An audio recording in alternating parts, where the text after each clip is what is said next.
Good night and welcome to Mindful Live 335. I am your host, Nathan Springer. Thank you for joining me. I'm streaming live right now on TikTok, on Facebook, and on YouTube. Wherever you are looking at this, do hit that like button. It really does help. You know, when you hit that like button, it allows the algorithm to know, hey, this is some good stuff. This is good stuff. This is interesting stuff. So send out the notification to more people. That's the reason for hitting that like button. So double tap the screen over there on TikTok if you're wondering how to do that. Hey, Moisture Appreciator, welcome, bro, welcome. And welcome to all. This evening, at least the stories we're starting talking about has to do with the pew, with the guns, with the firearm user licenses in Trinidad and Tobago. Now, there has been some conversation recently because some law enforcement officers have been found to be engaging in some less than ideal activities. And upon some of that information, I believe the commissioner recently was talking about doing some adjustments to how the law enforcement branch gets firearm user licenses and the stipulations, what they must have, the prerequisites, what they must have. That was being changed. The opposition leader was recently, though, calling for more guns for the officers when they're off duty, allowing them more firearm user licenses, and the former police commissioner agreed. Griffith, I approve 3,000 FULs to law enforcement officials. The National Transformation Alliance is echoing the call of opposition leader Kamala Prasad-Bisasa for personal firearms to be made available to law enforcement officials. In a media release, why is the connection so iffy over there on TikTok? In a media release, NTA political leader Gary Griffith said aligns with the position taken by him when he was Commissioner of Police, where almost half of the FULs issued during his tenure were for past and present members of the protective services, constituting just 3,000 of the 15,000 personnel in the protective services. He said in his first year alone, almost 1,000 FULs were issued to law enforcement officials. However, he said after his departure, a virtual stop occurred, possibly influenced by political motives, as both Rowley and Hines seem to have an agenda against the issuance of legal firearms. Griffith said this stance continues to prioritize the well-being of criminals over that of law-abiding citizens. And I actually agree with Griffith here. I consider the stance of the government to be a pro-criminal stance, where they're so worried about what might happen if law-abiding citizens get their hands on a weapon. They leave the law-abiding citizens to the whims and disadvantage of the criminal elements out there, because the criminal elements are getting the weapons nonetheless. Now, what does the government do about the criminal elements getting those weapons? Well, other than our police commissioner on her knees in prayer, and not to make a mockery of this, I agree, prayer is a good thing, prayer changes things, but we didn't hire you as our prayer warrior. Just by the way, you were not hired as the national intercessor for Trinidad and Tobago, the state commissioner of intercession. No, you are the commissioner of police. But other than the commissioner on her knees, the government has joined since last year or year before, somewhere around there. The government joined a lawsuit with Mexico, attempting to sue gun manufacturers in the United States over criminals having guns. Yeah, we glitchy tonight, sir. Right through they're saying the connection being lost over there, and I have no idea why that needs to be. The internet seems to be strong, but the Giselle was giving some trouble of late, so I mean, who knows? This bug is still attacking me here, so apologies for the coughs and sniffles and all of that good stuff. PM hails U.S. gun victory. American court backs Mexico in landmark ruling. Prime Minister Dr. Keith Rowley says the United States Appeals Court landmark ruling in upholding Mexico's move to sue gun manufacturers in America for facilitating gun trafficking across the border into Mexico and contributing to gun violence is a good thing for Trinidad and Tobago. So, Mexico is suing the gun makers for allowing the guns to reach into Mexico and killing people. Now, they're going completely opposite to the world famous statement by now that guns don't kill people, it's the people that kill people. Well, Mexico is saying we're blaming the guns and we're suing the gun manufacturers. Okay. The lower court threw out that case because there's a law in the United States that protects the gun manufacturers from being sued over what their products eventually do. An appeals court overthrew that ruling, and now it may seem that the lawsuit is back on. This isn't saying they already won the lawsuit, but the lawsuit seems to be back on. And Dr. Rowley says that's a good thing for Trinidad and Tobago. My question is, how do they foresee this culminating? How do they foresee this ending? What is the outcome that they are predicting to come out of this whole suing US gun manufacturers business? Are you hoping that Smith & Wesson shuts down? Because as far as I could tell, the best hope they could hope for there is some kind of financial ruling that says the gun manufacturers are monetarily liable and they pay out some billions to the government. What else do we expect to happen? Our Prime Minister touting this as a great thing for Trinidad and Tobago. Okay, why? What's so great about it? What is this going to accomplish that would result in some betterment for Trinidad and Tobago? Someone explain that to me. And why is my connection continually being lost? Digicel, you're overdoing it. You're overdoing it, Digicel. You're overdoing it, Digicel. Anyway.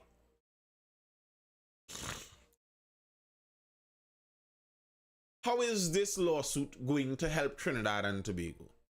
In the long run, if Mexico wins the totality of this, what is the helpful outcome we are predicting here?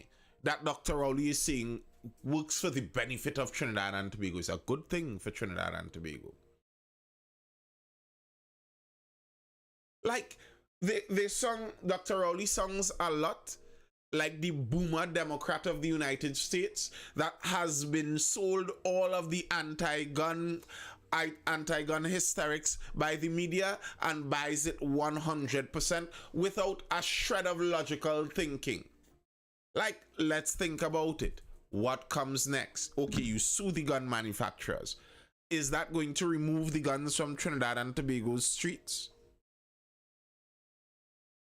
You're worried about the legal firearms, and they've been insinuating that the influx of legal ammunition by legal dealers is what is getting its hands into the criminals, is making its way into the criminals' hands. Okay, that's what you see. But a Venezuelan national was murdered in Arima yesterday or today, and TTPS wrongs were found.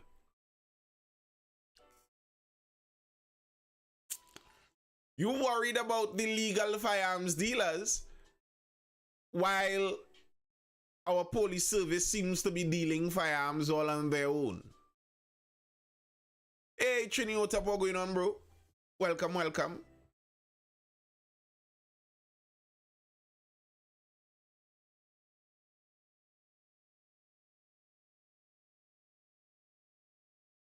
I would like to see, honestly, maybe even a local reporter ask of Dr. Rowley, what is the outcome we expect here?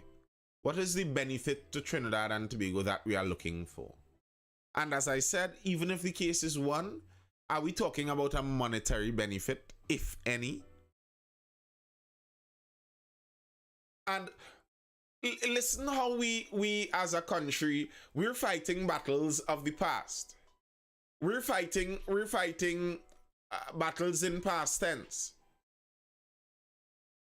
We're out here trying to fight gun manufacturers. Hopefully, maybe if this case works its way through the court system and all the appeals are exhausted, maybe in a couple of years, we'll see something come out of this, maybe $1 or $2. By the time next 3 years, while we're suing Smith & Wesson for making a gun,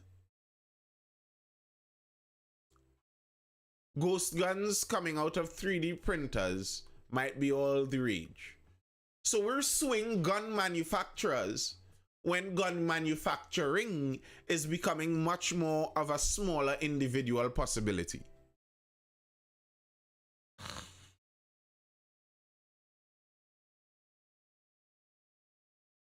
What are we doing? It's like in the days of steam engines. We don't like the amount of steam that these steam engines bellow into the air. So we start to sue them about the steam, not knowing that all vehicles changing over to gas and diesel anyway. So it's nearly obsolete, even if something could have come out of this.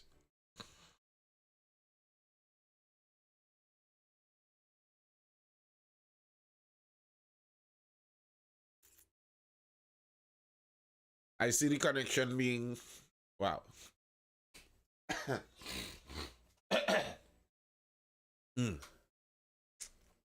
I see the connection being lost again over there on TikTok. Yes, the live is sticking over there on TikTok. I don't even know why, because my YouTube is showing a solid stream. Folks, I feel I'm going to have to cut the TikTok there and see if I can start back and get catch a smoother stream somehow. Catch me back there, catch me back.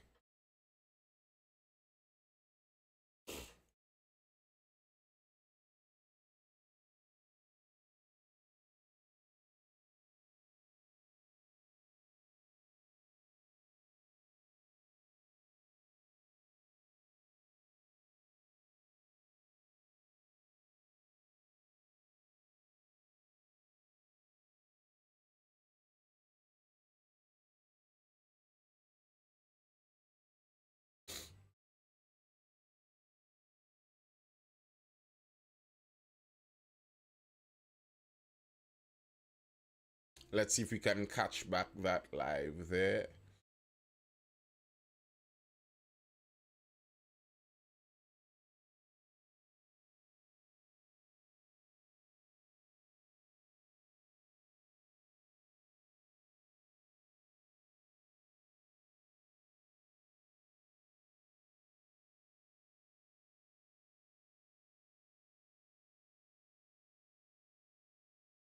The connection is still showing as very iffy. All right, let's choose a better connection now.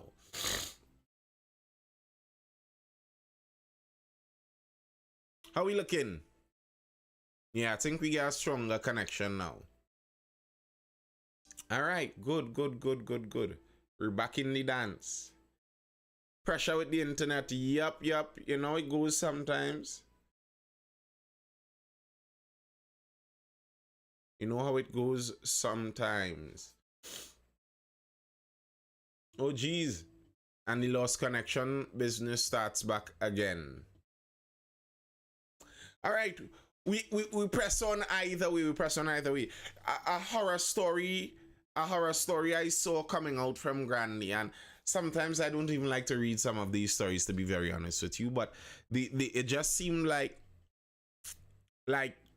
so pertinent, something that maybe people should hear about. The present state.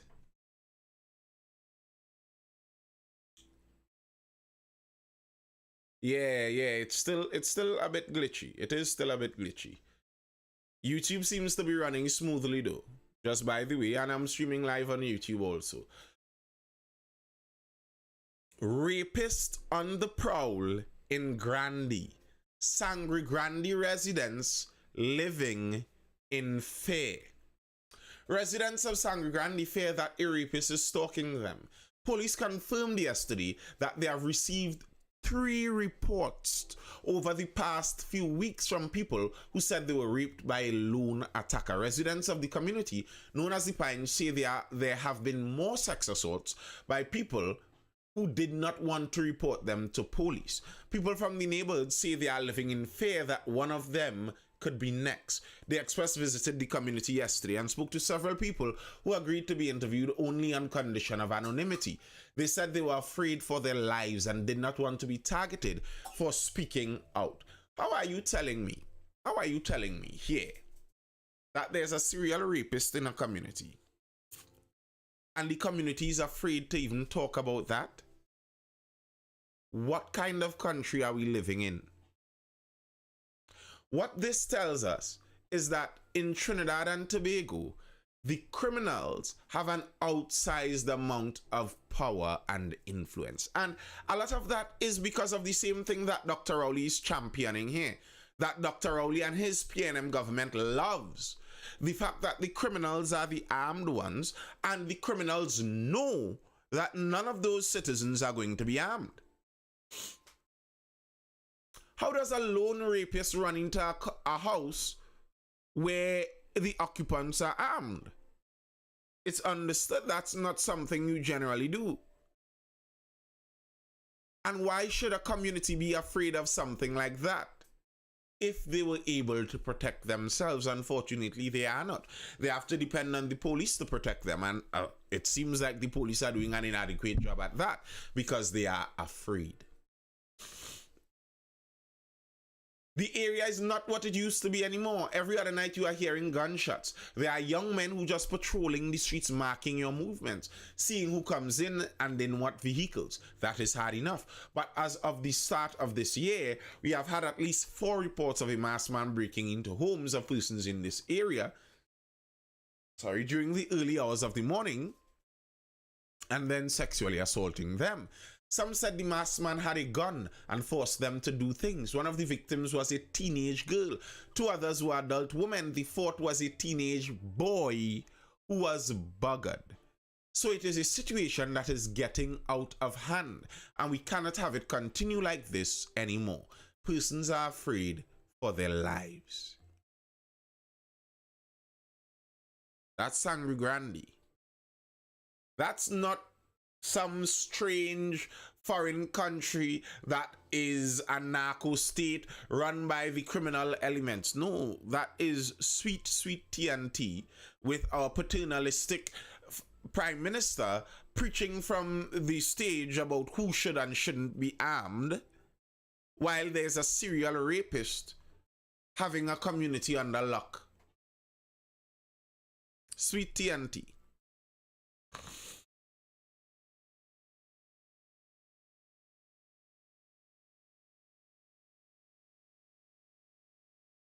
Sweet, sweet TNT. And on the note of sweet TNT, an editorial I saw that broke down some things that I myself was wondering about, you know? Because I saw Caribbean Airlines. I don't know how many of you saw Caribbean Airlines and the new outfits that they launched. You know, Caribbean Airlines looking like students from Miracle Ministries of late. And they launched their new outfit. Now, to me personally, being that I am part owner of Caribbean Airlines, you know, the people of Trinidad and Tobago own Caribbean Airlines, and I'm a person of Trinidad and Tobago, so I'm a part owner. As part owner, I'm kind of concerned when a company that is busing every year is failing to run a profit, is looking to relaunch to make purple clothes. Like, I mean, everybody needs clothing and it's part of your marketing, I understand, but maybe your focus should be somewhere else. But then imagine my surprise when I then see Caribbean Airlines reports a profit.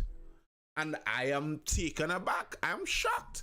I'm like, but since when Caribbean Airlines running on a profit?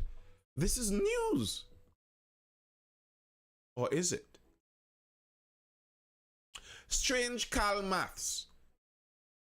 This is an editorial by a pensioner and self-reported pensioner. Admittedly, I am no mathematics genius. However, I do have a relatively good memory. So when I read on January 20th, 2023, in one of the daily newspapers that Caribbean Airlines reported a significant profit, I think he meant 24, I was like, wait a bleeping moment. See, I recall earlier in this month, as reported in another daily, that Cal had written off 205 million. Given this regime's history with math, combined with the current finance minister's accounting skills, alarms immediately went off. Apparently, write-offs are not considered a loss as defined and determined by a Trinidad and Tobago government/cabinet. So is it the case that we're dealing with a write-off and they're declaring this as somehow profit? Caribbean Airlines I'm talking about here.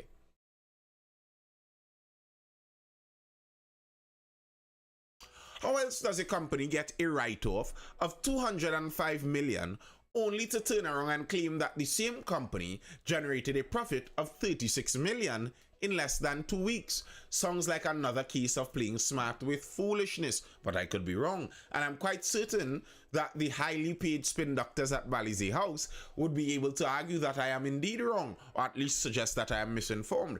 My concerns are relevant, as the same people who are involved are the ones who have tried to convince us that funds to construct Balize House were generated by raffling 2 BMWs, which were just donated. Most of us know how much 2 low-end BMWs cost to import, tax-free, etc.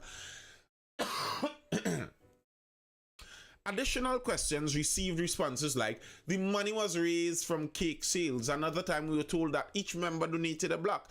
Sadly, they are yet to explain labor costs. That's on the Balize House. That's a whole other issue. I don't know the direct explanation, but I suppose the money would have come from somewhere.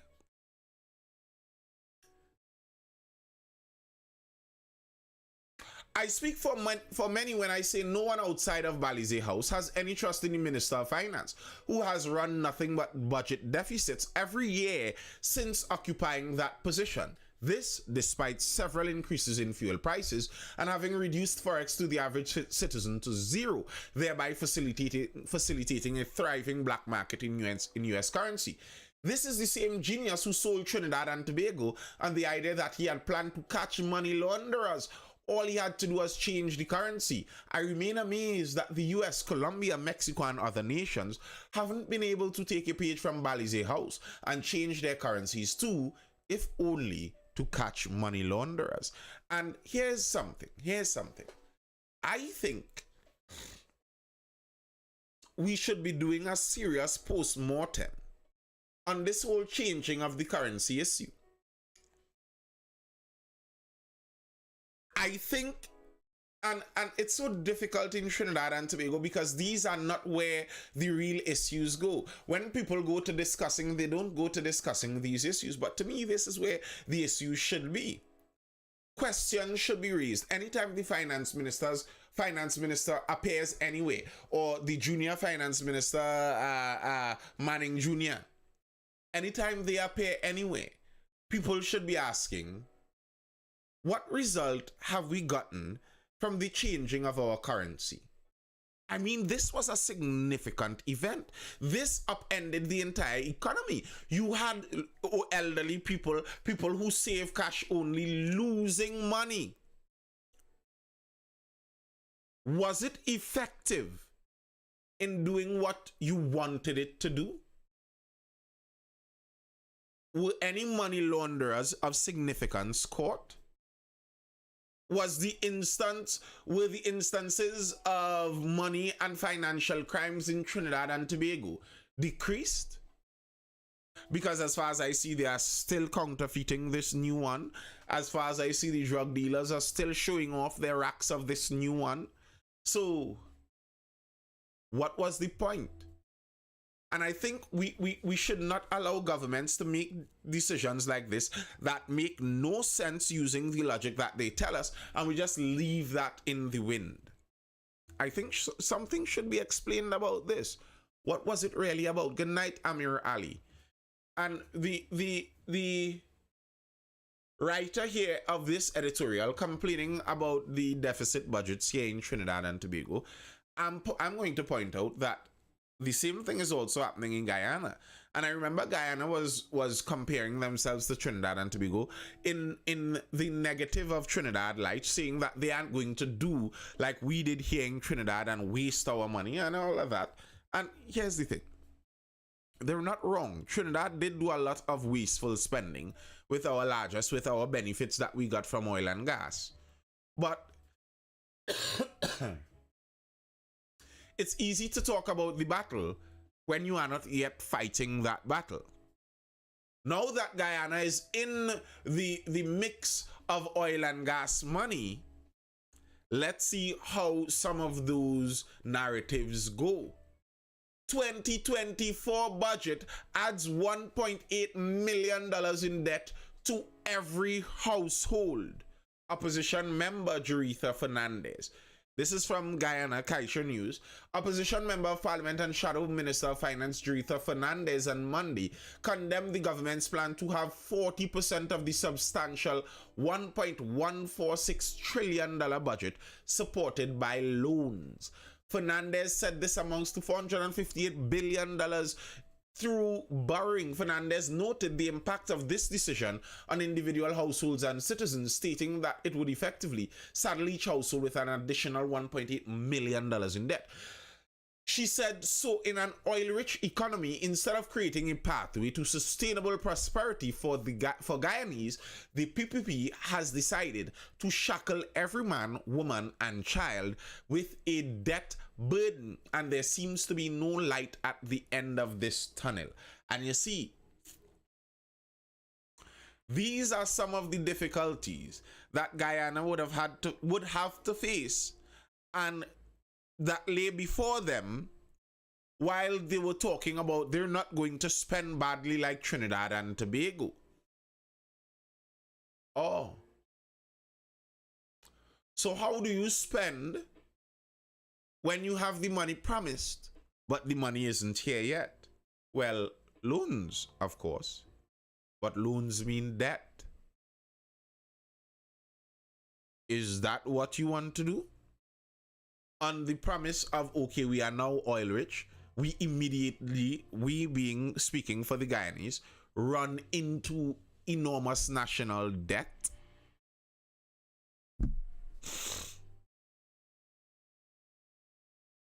Sharing similar concerns was her colleague, Shadow Minister of Legal Affairs, Roysdale Ford. During his contributions, Ford questioned whether the $1.146 trillion budget represents a true cost, or would government return with supplementary requests? I am not being facetious. The records would show that for the past 4 years, the government has returned to this august house again and again for supplementary funds, said Ford. In 2023, he said the government returned about 6 times the funds, totaling more than $900 billion. When added to the 2023 budget total of $782 billion, he said this is $1.6 trillion. And here's the point. Here's the point that this MP over there in Guyana is making. If they're coming for supplemental funds on top of the budget, the idea of the budget is we're going to spend this much money on this. If during the year you have to come and say, okay, well, we need a little more money. Okay, well, we need a little more money again. Okay, well, we need a little more money again. That signals either you didn't understand the pricing of the things you planned for, or you are doing things that you didn't plan for. So it's either your plans weren't well itemized, or your plans were inadequate. Either way, it shows or seems to show some kind of lack in planning. And what's going to be the final outcome of that for Guyana? As they boast, they will not spend like Trinidad and Tobago. Okay, we'd like to see that. And to be very honest with you, I don't want them to spend like Trinidad and Tobago. I don't want them to end up in the position like us. I would like for Guyana to have a good showing of this and show themselves to be above Trinidad and Tobago in how they use funds. I would love it. But with the temptations and incentives that exist along the way, would they be able to refuse those and not end up like us here? Government spends $234 million a year in rent. And when you understand the laws of Trinidad and Tobago, that the state basically owns all the land here in Trinidad and Tobago, unless they gave it or sold it away somewhere, and we are renting from everybody else. That sounds ridiculous. $234 million a year is going into the pockets of people who the only value they have in the system is that somewhere along the way they were able to have enough capital to own a building, and now the government rents that building from them. The government spends about $18 million a month, which works out to $234 million a year, for the rental of buildings for offices and storage space on 178 properties around the country. Of the 178 properties being rented by the state, 70 are located in Port of Spain and environs.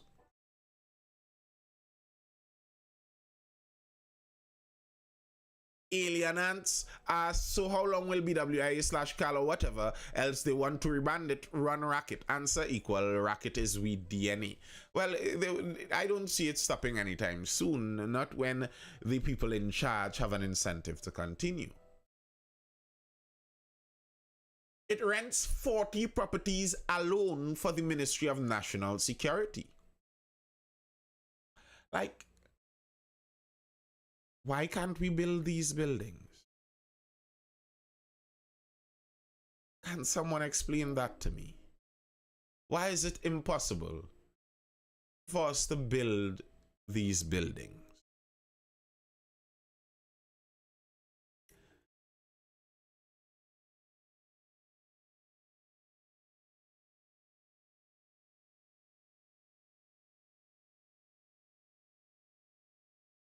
In 2020, West had listed the annual rental bill as $235 million, as opposed to the 2015 figure of $346 million, which is to say that at least this present government, at least it seems like they are decreasing that rental bill.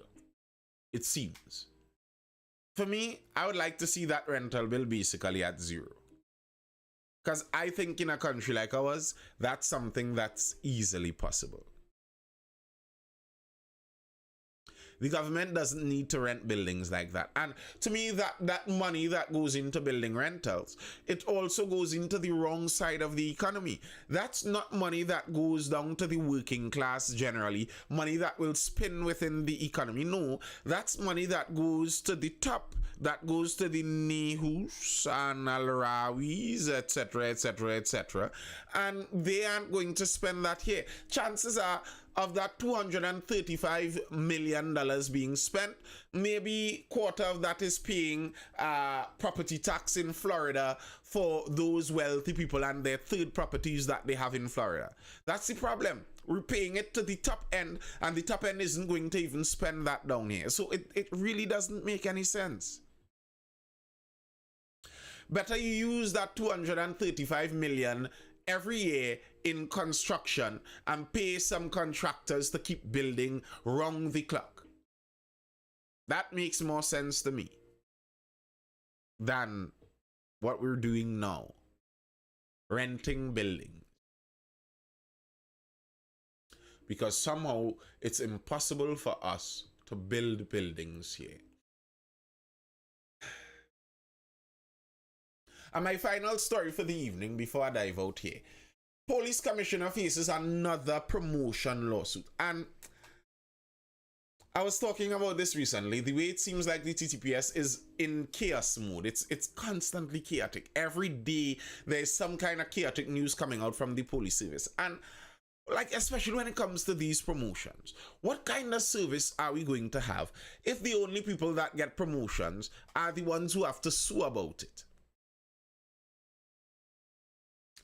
What does that tell us about the police service? The officers cannot get promotions until they sue, and only the officers that sue are going to be promoted. What kind of organization is that? How do you expect such an organization to run efficiently?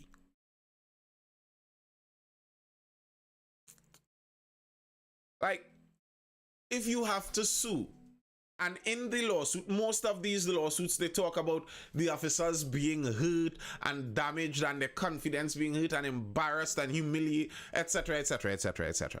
If these are the feelings that come out from officer to officer because of dealings within the police service, how do we expect to have a motivated TTPS in the first place? A police prosecutor has sued over the continued failure to promote him retroactively in keeping with a High Court order in 2021. Cleon Sedan says he is entitled to retroactive promotion from April 23rd, 2010. We're in 2024. Big man saying he was owed a promotion since 2010 to the rank of corporal, since 2016 to the rank of sergeant, and since 2020 to the rank of inspector. They owe him that. He went to court and the court kind of said, yeah, it does seem like they owe you that. They promise him, well, we're talking to the legal department, we'll see what's going on. They give him the one promotion, they give him the first one to corporal, and then they gave him none of the rest. So now he is suing for the rest, suing for the salary from the rest, and suing for damages. And if and maybe when he wins, who pays the damages? Do those damages come out of Tanti Erla's own pockets? No, no, no, no, no. That's us, the citizens and taxpayers of Trinidad and Tobago again, with this chaotic police force. And now, if this man sues and is promoted to the level of inspector, how would the treatment be among fellow inspectors? Is it all going to be normal, knowing that, well, this man sued to this level? Are they going to feel like he didn't earn it? Like, how is the internal running of the police? Like, I wonder to myself, what's the internal dynamics like in the TTPS with these many lawsuits flying around inside it? Like, what's that kind of chemistry that you're getting out of a service? I would assume not much.